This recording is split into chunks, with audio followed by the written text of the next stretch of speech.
I'm Jonathan Sacerdoti. Tal Hartuv, thanks for joining me again. We spoke a while ago, and now I wanted to catch up with you because there's some very alarming news about the prisoner release in return for the Israeli hostages. Tell me what's happening over at your side there in Israel. Okay, so I got the news only yesterday that this savage who stabbed me multiple times, broke multiple bones, and was also party to the murder of my friend is on the list of terrorists who's going to be released. So as we're recording this, of course, it's going to be time sensitive, but the Israeli media is full of filming things at the hostage square. We're expecting in the next 12 hours finally to get our hostages back. So you can imagine, Jonathan, what a insane, emotionally laden period of time this is for the people of Israel. And for me personally too.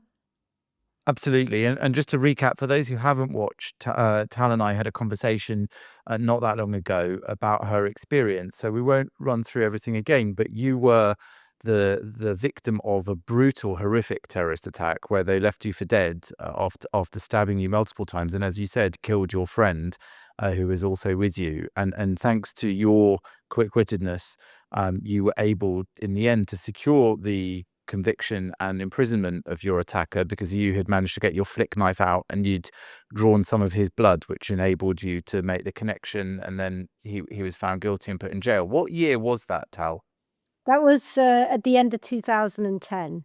And they were sentenced, well, you know how long things take in Israel. They were sentenced in September 2011.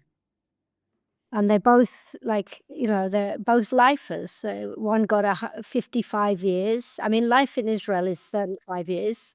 So the one who's being let out was sentenced for 35 years for Christine's murder and 20 years for my attempted murder. And so that people understand what happens in these deals, and it's not the first time, sadly, it's not the second or the third. There have been many times when Palestinian terrorists take as hostage Israelis and then keep them in horrific conditions, no contact with the outside world, as has happened since October the 7th.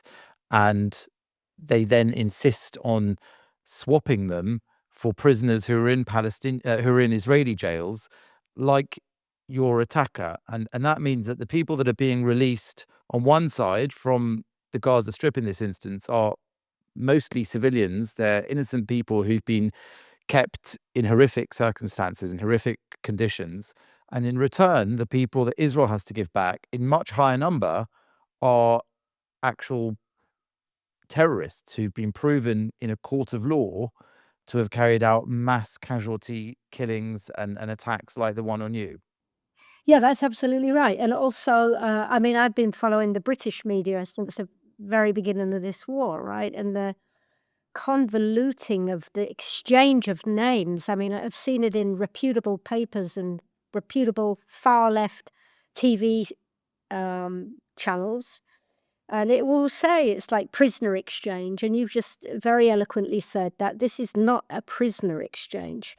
And actually, Jonathan, if we're going to talk about the semantics, um, I find myself now in this very difficult emotional situation where I stand to just be in a very helpless position and see this murderer be let out in exchange for these hostages, right? And I think, I could feel very bitter towards the Israeli government. I feel angry. I feel there's injustice. I feel all of these things. But I can also feel joy that the hostages are coming home. I can feel relieved. I can feel thankful. They're not mutually exclusive.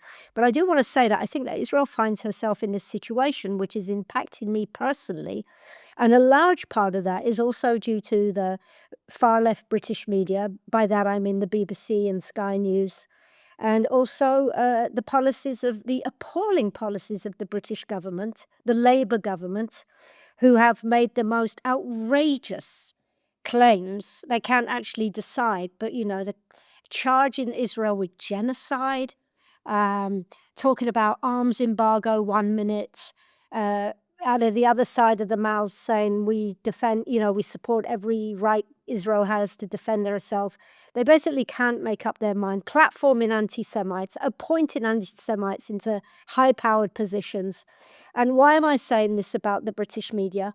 Because these kind of lies, this onslaught of blood libels, a lot from the British media, if you look out throughout the world, this ultimately, what has it done? And especially with Starmer's recognition, unilateral and very hostile recognition of a so-called state of Palestine, what that has done ultimately has pushed Israel into a corner. And what's being pushed into a corner? I mean, God bless President Trump. But instead of backing Israel and lasting from October the 7th right up to 2 years later, this ambiguous message has made Israel feel very alone and know she's alone and have to make these terrible compromises. And by the way, I was trying to do, I'm not very good with math, but I worked it out. If you're looking at a numerical equivalent, right, you're talking about like a 2021 census of the city of London, the square mile. It was 8,548 people. Now, the amount of Israelis murdered in one day would be the equivalent of 8,400 British people, nearly the population of that square mile city of London. The amount of people taken hostage would be the size of Brampton Village, right? We're talking about huge elements of the population. And this request, this demands that Israel release these murderers. It would be the equivalent of, you know what, like I'd be kidnapped. Let's say I'm British. Well, I am British, but British person gets kidnapped to the neighboring France. And then the French and different terror factions, they require, with the help of pressure from their neighbors, that England release the likes of the murderers of Lee Rigby, the Welsh choir boy, I say that with irony, the person who murdered 22 people in a Manchester arena. That's what Israel has been facing, and the United Kingdom government has been morally abhorrent. Well, I have to say that those are good examples, and they're similar. I've used them myself similarly in the past to try and explain this to people, because as you say, a lot of the media here will present this as some kind of like for like exchange. And it's not just the numbers that are vastly different. You know, for each Israeli hostage, they demand many, many Palestinian terrorists from Israeli jail. But it's also, exactly as you point out there, the nature of who's being released. So in your case, somebody that tried to kill you and did kill your friend is going to be released. They were found guilty of it in a court, and as you say, that is equivalent to thinking of people who carried out terrorist attacks in the UK, killer of Lee Rigby, the Southport killer, and plenty of others. The idea that those people would be released from jail early, very early, at all is quite horrific. It would be an absolute scandal here, but that they would be released from jail early as part of a blackmail to get back people taken hostage from their own homes, from their beds, from, say, Glastonbury, a music festival. That would be even more unthinkable. And yet that's the exact demand that's made of Israel. And Israel over and over again, has found itself in this position where it does make those deals. And that's why I want to ask you, because you're in a very unique position, really, because you have a direct link to one of these people in that person tried to kill you. Are you against these deals? Are you against them because not just of the fact that you'll be robbed of the justice of your attacker being in jail, but because you know that what this will do is encourage more hostage taking in the future, more deaths, and more people's killers to be released early? Well, obviously, it's a very emotionally charged subject. Uh, there's a verse in Kohelet, in Ecclesiastes, right? The good book, the Hebrew Bible, or what's known outside of Israel as the Old Testament. And it says this, it says, actually, there was a pop song about it as well, by the Birds. And the verse says this: there is a time for joy and a time to weep. And that means, you know, we kind of think that these two times are separate, but this is the time for joy and weeping. All right. I think we spoke about it last time. It's this and that. If we're going to delude ourselves, I just did an interview on national TV in Israel. And I said, look, if we're going to delude ourselves that these people, these murderers, are not going to be murdering again. They're murderers. They're not killers, by the way. It's murder. Then we're wrong, because they themselves have vowed to kill again, to murder again. So it's almost unthinkable equation that Israel is faced with, right? Because on one hand, you're future sacrificing some of the people who are going to be anybody who's celebrating the release of the hostages. So it's not a numerical game as well, but I'm against negotiating with terrorists. I don't understand. I mean, I'm an educator for Yad Vashem. I'm not speaking on behalf of Yad Vashem, but I would never use the word Nazism lightly, all right? I find that very unhelpful in any dialogue. You don't agree with someone like Nazi. I'm not saying that. But what I am saying, okay, is that the intent of these murderers is genocidal, and it is Nazism. And after World War II, there was no negotiating with the Nazis, all right? It was no, we're not going to sit down and release Himmler and Goebbels, and no negotiation. So I think it's a very, very bad policy, and I think it's been unavoided. Israel could have avoided it if we'd have been more honest from the beginning and talked about our war isn't just against the Hamas, it's against Islamic Jihad and Ashraf and all these factions. And I think we should have been more honest about the innocent civilians. You have GoPro footage of thousands invading Israel's borders, murdering, raping, pillaging, thousands welcoming the cars, taking our dead and alive across to Gaza, thousands at these grotesque release ceremonies of the hostages, okay? So the innocent civilian has been a myth. Now, of course, there's been civilians who have been killed, and they haven't participated in this thing. But Israel, from October the 8th, before we had even boots on the ground, we were forced to take like this moral high ground and say, well, it's only against Hamas. And that has been a massive mistake that Israel never addressed. We didn't have the fortitude to deal with it. So we're left with that. So am I for or against it? Of course I'm against releasing terrorists. Am I for getting the hostages home? Of course I'm for getting them home. Of course I am. I'm going to have the television on all night long. I really, and there is not one Israeli, and you're a journalist, Jonathan, you've probably interviewed a lot of people. You won't find one Israeli who doesn't want these hostages to come home. And I think you've really summed it up well there, because are you in favor of letting terrorists out early? No. Are you in favor of getting the hostages back? Yes. And those two positions can't coexist, and yet they have to. So that's the dilemma. And as I often say, when trying to talk about Israel and the conflict in particular, Israel's choices are usually in that context between something dreadful and something worse, rather than there being a nice, tidy solution. And I think a lot of the problem with the coverage, as you mentioned, in non-Israeli, but even in some Israeli outlets, is there's always the pretense that there is a tidy solution as well, in which everything is just and fair and peaceful.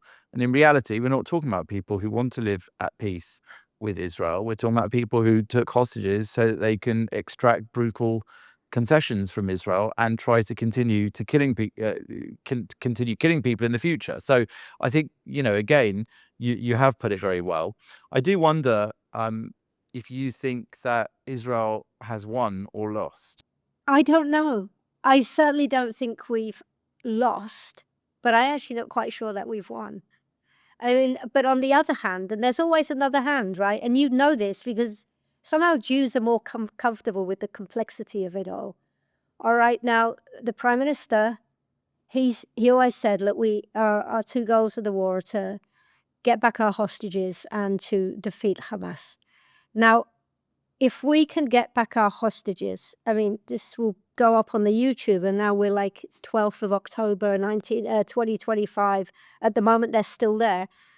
But if we can actually get back our hostages, and it's not a peace deal, right? There's a long way to go before there's any peace. But if we get back our hostages, that is a magnificent achievement, thanks to President Trump too, by the way, mostly to Trump.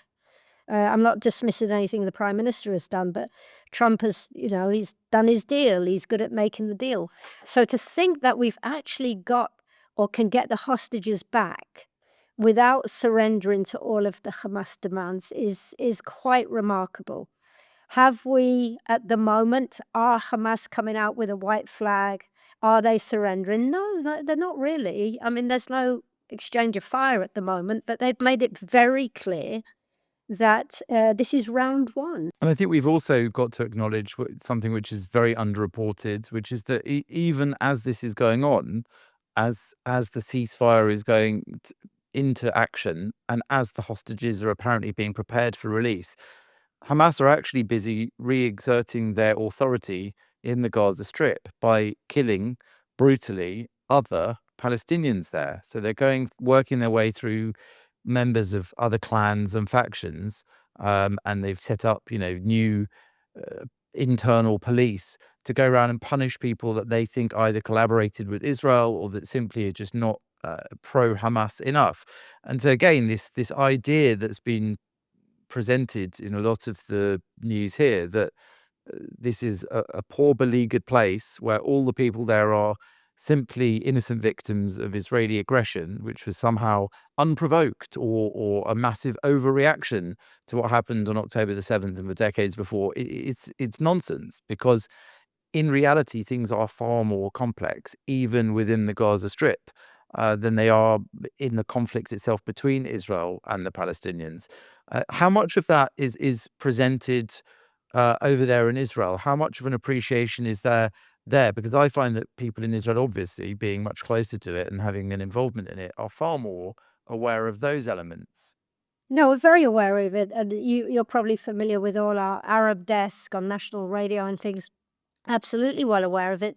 But one thing that these reporters are covering, and it's not just how Hamas now are executing Palestinians and stirring up trouble, but a lot of the news coverage over here, Jonathan, and you're in and out, is about how Hamas are stirring up people abroad. And I'll give you, it doesn't need many examples, right? But Trump says, he presents his 21-point plan. God willing, number one will be done within 12 hours, all right? But the moment Trump declared this kind of possibility of a peace plan, future peace plan, what you have on that same day, if I'm not wrong, or the day after, you still have these so-called pro-Palestine marches. And I'm thinking, well, what are they protesting? I don't understand what they're protesting. And anyone who wants to go on these marches now, the mask is off, right? The mask is off. It wasn't, I don't believe it was ever about peace. But for people to call upon these violent protests to carry on after Trump has said, look, guys, we're coming to some kind of grading agreement, for those to carry on in the streets of London it's obscene. So Hamas are not just stirring up trouble in Gaza. People have to look and see what's happening on the streets. And that's, by the way, something the British government have been appallingly neglectful about all of that. Yeah, they have indeed, and even in the aftermath of the Manchester synagogue attack on Yom Kippur, didn't do anything to stop more of those marches. Not that really the timing is the issue at all. The very existence of those marches is, as you've well expressed there, quite horrific in terms of what it is they're representing. I also wanted to ask you to talk a bit about the other elements of how Britain and other states are connected to another massive injustice related to what happened to you, which is the pay for slay idea. So not only will your attacker be released from jail according to these lists in exchange for the hostages, but there is also the idea that the Palestinian Authority, which is not Hamas, it's not Palestinian Islamic Jihad, it's what's painted by most as the good guys, the moderates, who maybe have a future role in governing the Gaza Strip, that sort of thing. They're actually the ones who have an official policy of paying money to people who killed Jews, Israelis, anyone, in fact, in acts of terrorism in Israel.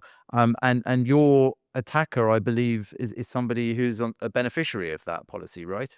That's right, and, it might be worth saying, like, in this so-called in Palestinianism in their societies, that's actually a better word than in Palestinian society. But in this cultish society, everyone affiliates in one way or another with a political party. That's it. It's like being in Britain, right? And you live in London. You either support Arsenal, Spurs, Millwall, or Chelsea. I mean, you find me a Brit, a working class Brit who doesn't have a football team. And it's the same with these Arabs in the Palestinian areas under the authority, the Palestinian Authority. So in my case, uh, one of the murderers affiliated with Hamas, and one was affiliated with the Palestinian Authority. Now, it doesn't matter because in the end, whoever you are and you're sitting in these Israeli jails, you will get the money. And I'm very glad that you said that these are not moderates. You know, Jonathan, a few years ago, I I mean, I did all I could, speaking all over the world, stop this pay to slay. And by the way, that was one of the first things that President Trump did when he was in his first electoral victory. One of the first things he did was stop pay to slay. Under Biden, that was renewed, by the way, and it's been stopped again. So what I did as somebody who had British citizenship, I emailed every single MP. It's 200 and something, right? I don't remember. And I sent them, very graphic photos of my injuries. I told them what happened, and I wrote that the British government are paying uh, or donating monies to the Palestinian Authority, who are the biggest recipient of international aid in the world. And once it's with the Palestinian Authority, it's called, I didn't even know what the word was, but fungible, right? It's given in good faith, and let's see what they do with it. And when I sent this letter off to all the MPs, if you look at a pie chart, right? Let's pretend it's a pie chart. How many answers are there? The majority didn't respond. Then the next piece of the pie chart is they asked for my postcode. And then the minimum piece of the pie chart, which was 3 MPs, wrote back with all sincerity, and they said, "We are so shocked about what happened to you. We express your deepest condolences. Please be assured the British government is doing everything they can to work towards a two-state solution." Now, this is before October the 7th. And I wrote back, I said, "I'm not asking about a two-state solution." What? It's like it's on a natural response, right? It's like a Duracell rabbit. You press one button and it just goes off automatically. I wasn't talking about a two-state solution. It's like a pathology with the British government. Absolute pathology. When you say that it's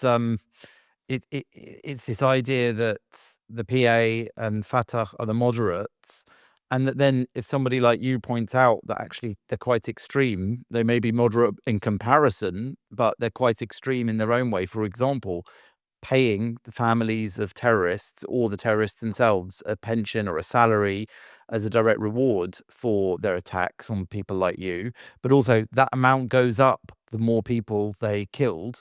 It is literally a reward to terrorism. It is literally British taxpayers' money that is going to fund that indirectly or directly by giving money to Palestinian aid, which is then funneled through the Palestinian Authority. So it is weird that they then will call you extreme for pointing that out, rather than acknowledging that you're pointing out how extreme the apparent moderates are. And then at the same time, their response to you is, well, we're working towards a two-state solution. Only since October the 7th has there even been a debate about whether or not there can be a two-state solution, given that the moderates are not at all moderate. They're rewarding people Right. And they're not having just tried to kill you. Yeah, well, they're not just moderate, because of the money thing or whatever. I'll remind you that one of these people who attacked me was under the he wasn't affiliated with Hamas. And it was like, my story, it was as barbaric as anything that took place on October the 7th. They're not less in their barbarity. You have a whole string of terror attacks, blowing people apart, um, taking single women off to a forest, raping them, and then cutting them up. This is the Palestinian Authority. This isn't the Hamas. So I this idea that they've developed this kind of innocent, the little good kid in the class it's another lie. I mean, the lies that have gone on in this war and before, like the PA of the moderates, that we're committing a genocide, right? That so many thousands of innocent civilians have been killed. It's been lie after lie after lie. And in fact, now even with the recognition of statehood that Britain and other countries have done, and they've now upgraded the PLO representative here to being called the Palestinian ambassador, uh, that same man was actually kicked out of the US under Donald Trump in his first term when he was some kind of diplomat there for the PLO at the UN. And so people seem to have a very short memory. Does it bother you? In particular, how short people's memory is. People are talking, they've even forgotten much of the severity of October the 7th. When it comes to your attack, it almost seems that they were treating it like ancient history.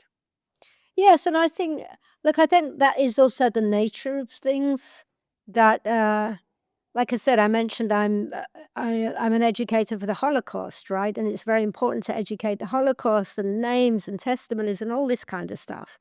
But whatever genocide Israel or the Jewish people have endured, I mean, let's say I couldn't tell you many names of the Jews who were exiled to Babylon or the Jews who were, murdered in the uprising against the Romans. So time itself sees to the fact that there's a new chapter opened up. That's just natural. And certainly with my story, uh, I'm also reluctant to keep like throwing up what happened. I mean, it's not fun for me to do that, but I do feel that 15 years later, I've acquired some kind of insight or I don't want to sound arrogant, but kind of a wisdom in some ways of how to have walked through this that is very valuable to be heard. So I don't actually have a problem with like the actual brutality of what happened to me being now, it's top shelf, not in the sense of like murder porn, but yeah, it's like at the back of the shelf. And that's right. And that has its proper place. But that's a willing thing on my behalf. And it's a natural thing because of the atrocities the Jewish people suffer. But you do have people like the British government who are going to make sure, forget my story, but October the 7th, these horrors of October the 7th, I don't really hear I don't hear anybody in politics talking about it, right? They just talk about October the 7th. What does that mean? October the 7th. Let's detail. Let's detail the names and the horrors that these people went through. So how do you say it? A cover up. A cover up. I mean, I just read Eli Sharabi's memoir of his time as a hostage in the Gaza Strip. He was released earlier on, but so you've been through this horrific experience, which, as you say, you don't really much like revisiting, and yet you've spent a good amount of time doing so for everyone else's benefit as much as I guess at some point I hope that it helped you to be able to share it and explore it in its horrors afterwards. What about the hostages who are hopefully coming back? Those hostages must, and the ones that are coming back alive, many are not in this last deal. They would have experienced also really horrific things. I mean, it's hard to know how anyone could give them advice, but perhaps you're better placed than many people, having experienced yourself. If you'll pardon the linguistic flourish, the sharp end of Palestinian violence. These people have been held hostage for 2 years, almost to the day, treated brutally, almost certainly being subjected to horrific violence. How do you how did you absorb all of that trauma and come out the other end as you are now, which is, you're a functioning, well-adjusted, powerful person who carried on your life? What can you say to them trying to do the same? Well, first of all, I have no idea what these people have gone through. I really don't. I can't even begin to imagine. And to a degree, it would be true to say that unless they've actually sat and watched somebody being hacked to death, they don't know what I've gone through, right? But it's not like suffering should never be a comparative thing because there's so many different valuables that are variables rather, um, I wouldn't have anything to say. I mean, over time, I would tell them there's all these cliches, right, Jonathan, like time heals, and time doesn't heal. But what it does, the further away you get from an event, the more you can allow other things come into your life, like a camera lens, right? You step back, and so time doesn't heal, but it does make that traumatic event slightly less domineering in a way in the life. Uh, I was always very grateful for friends. I don't mean like hundreds of friends, 2 good friends, 3 good friends. Um, I think one thing that was incredibly valuable to me was I didn't need an advisory panel, right? Nobody came looking kind of bald overnight and wise and giving me advice. They bought food, they bought whiskey, they would sit in the corner of the room, wouldn't have, so just to be a friend.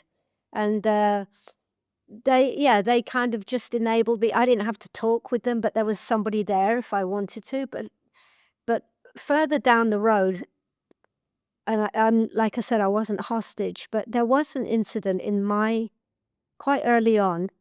I had 24/7 care. People came around, and oh my God, I was so highly traumatized. I couldn't hear a bang or a squeak or a bus going by.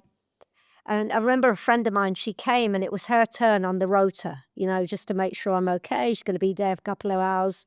And she's a single mom, and she bought her little 2-year-old.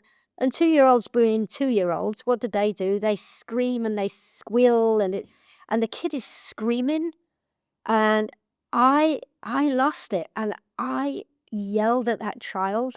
I mean, I like really with rage and helplessness and fury. And my friend comes up, she grabs the kid, and she puts him somewhere else, and she says, "Look, I want to be here. I want to help you. I'm so glad to be here. You must know that you cannot and you will not talk to my child like that again. Okay? Because if you do, I'm not going to be there." And that that saved my life. That was actually, I could have turned around and said, "How dare you? I've been stabbed 18 times." But there was some measure of accountability. All right. I couldn't get away with murder twice. Once was enough, basically. So that when there's a timely accountability, that I found to be very, very helpful. And also it's a process. If I was to say to these hostages, it's not the time now, but this isn't who they are. This is something that happened to them, and it's a very, very big thing that happened to them. But as time passes on, they'll see that other things happen to them, like good things. And there will come a time where it's going to sound a little crazy. There'll come a time where, God willing, most of them will be bored to talk about this experience. They'll have so much more they want to share on the back of their experience, but they won't have to go into all the detail again and again. They'll be bored. Like, I'm bored. When people say to me, if you just want to recall what happened, it's never pleasant. But I find it boring. I think that's what's most offensive, because I've worked through it in that sense, right? I I wrote a book. I chose my words. I'm articulate about the whole thing, but I find it boring. I would much rather talk about things I'm learning. These little pearls of wisdom that are helping me day by day. And lastly, I would say that, you know what? There's something very beautiful about normalcy and routine. And trauma puts a person, not like, routine goes out the window because you're not sleeping, everything is so upside down. But I started off as saying, I'm going to have my cigarette and coffee, whether I sleep, which I hardly did. I'm going to have it at 6 in the morning, come hell, rain or shine. All right. And I had to make that a routine. And as time went on, I put other small time. I'm going to drink coffee at the same time. Now, it sounds a little bit like OCD, but it was very important for me to establish some kind of routine. And as time went on, I rubbed shoulders with people who had suffered terrible things. And I was devastated and liberated to learn that actually it's not just all about me. When we come into contact with people who've really suffered, it's a very humbling experience because suffering makes us very introspective, and we do kind of think that we are the suffering. I'm the stabbing queen, right? And then we lose empathy, and I'm not there anymore. I do have empathy. And I just realized that what happened to me is just one part of me, and it's one part of Jewish history. Beautifully put. And I'll say I hope that it happens as soon as possible, that these people who never asked to be famous or known or prayed for or loved by strangers or any of those things, the sooner that they can get to return to some level of normality, I think the better. Obviously, it will take an enormous amount of time and effort and work, I dare say, to work through the experiences, and some of what has happened to them may well be permanent, as was the case with your experience. I know, you don't get stabbed repeatedly and just get better. So Mm. I'm very aware of that, but I do think that, everyone's experience is different, as you say, but you are in certainly a more unique and unusual position to be able to give such sage advice. And at any rate, I know that the whole nation is pretty much behind them and wanting to help them, and that, please God, they will get bored of talking about it, and get to move on with all the joys and sadnesses of normal lives in the coming years. And just before we tie up, what will you be doing this evening? How will you be watching the news? Are you on your own? Are you with others? And how's it unfolding? Listen, I've had the radio on all day. I've been doing interviews all day long. I mean, I'll watch the news on this computer, and I'll see those hostages come out, and I'm gonna pour myself a large glass of whiskey. And really just like l'chaim, really, really, I mean, it's going to be extremely emotional. I don't think, I mean, we don't know exactly when they're coming out. It could be like 12 hours from now, right? There's not one Israeli who's gonna go to sleep. And then, of course, tomorrow is President Trump, right? All the roads are closed. We're gonna be 48 hours without a blink of sleep. And that's okay because these are historic times. And I will conclude, Jonathan, it's like I Israel will get through this and we'll be stronger. It's like me, I'm the same person, but I'm different. I'm stronger in a way, but I'm weaker. I'm more vulnerable, but all kinds of things. And so what happens on the personal happens on the collective. And Israel will get through this, and we're going to be a slightly different nation, a more compassionate nation, a more broken nation, a more determined nation. I have extremely high hopes for our people. And as I said on GB News, I have hopes, great hopes for Israel, based in reality, far more hopes than I have for the people of the United Kingdom at the moment.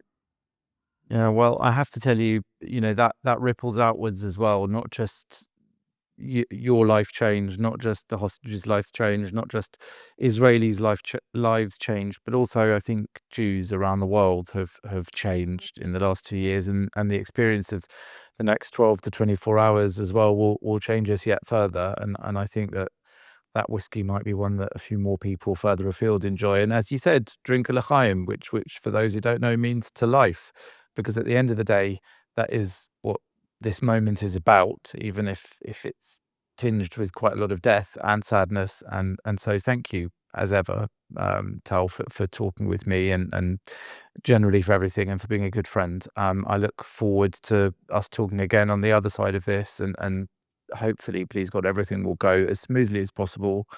And thanks again for talking about what is a really difficult subject for you. Thank you very much, Jonathan.